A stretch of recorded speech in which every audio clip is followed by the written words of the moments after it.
All right, Brian here from Straight Blast Gym of Bend. I want to do a quick update on the knee, what I know, what I don't know, and the other thing that I want to work on is talking about what progress I've made in this first block. So block one was really managing pain, trying to keep some hypertrophy, trying to keep some strength around the knee. All the movements were really isometric movements or very, very limited range of motion movements if it wasn't on the bike. So the idea there was really just to kind of keep everything strong around the knee while the body does what it needs to do to heal either the ligament or the meniscus. And so last week was really rough on me. Personally, because I'm just like itching to do something. And so I looked at my routine and I remember I'd done like 28-day blocks and I'm like, okay, we're coming up on day 21. It's permissible to jump to the next block at 21 days if you don't have a bunch of pain. And the only time I have pain, unfortunately, is doing the thing that I love the most, which is jiu-jitsu. And so other than jiu-jitsu, I don't have pain. Like I walk around normally. Most people wouldn't know that my knee is jacked up unless I had to like pull guard on someone. And I can't do any guard play right now. I don't want any real damage to the knee. I can't wrestle off of it. I can't really turn punches over in striking. I kind of favor my right knee when I'm showing punches in class. So I said, screw it. You know, I'm sick of being on the bike. I'm sick of just doing leg extensions and knee strengthening stuff without load. I want to add some weight to the bar. I want to get under the bar again. So I started researching how to do that, and I think Barbell Medicine has a really good podcast, and they also had a really good podcast on meniscus injuries, which I luckily have both of those. You know, those kind of come hand in hand when you have an MCL. A lot of times meniscus on that side is also at danger of taking some damage. And then the other update that I have is I did go down to the VA hospital and they did a differential on my leg. They just kind of moved it around and checked it. And they were able to diagnose what I already kind of knew. It's like, yeah, the MCL probably has some damage to it. The meniscus is definitely really, really sore, so that may actually have a full tear in it too. So luckily, I keep saying luckily because I'm trying to be positive, meniscus heal fast if you're smart with them, or if it hasn't folded up, or it actually joins back together and heals. If it just rips and never sticks back together, that's a bad sign. But either way, right? I'm going to start a new training block. And so the new training block is going to involve partial ranges of motion in one direction or the other, right? So I'm either going to be sitting up, sitting down, moving my knee forward, moving my knee back, lunges, deadlifts, squats, but they're going to be variations. So for the next couple weeks, the goal is, I don't have a leg press machine at this gym because leg press machines take up a ton of space and it just doesn't make sense for me to own a leg press gym in my gym.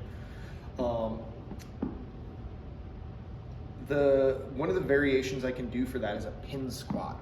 And so every week I'm going to set my pins a little bit lower until I get down to full depth, and then I can start at a low position and work my way up. And then if it hurts, I can just lower myself back down. We're gonna do Romanian deadlifts. I'm gonna do them in the Kabuki trap bar, open trap bar. I think that this is gonna be a better option. It also allows me to easily load the plates so I don't have to like be jiggling around with my knee a bunch. If I need to, I can just roll it up onto blocks. If the range of motion is wrong once I start to load weight on it, and we're gonna do a couple of tests today, if it sucks, I'll just roll it up onto blocks. I've got blocks around here. I built blocks out of horse stall mats, and I have the Titan crash pads as well.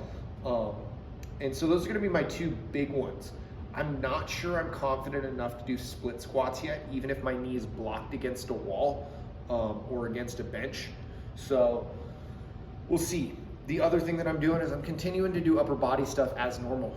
And in fact, I've been doing a lot of giant supersets, cluster sets, drop sets, all sorts of stuff just to keep myself sane.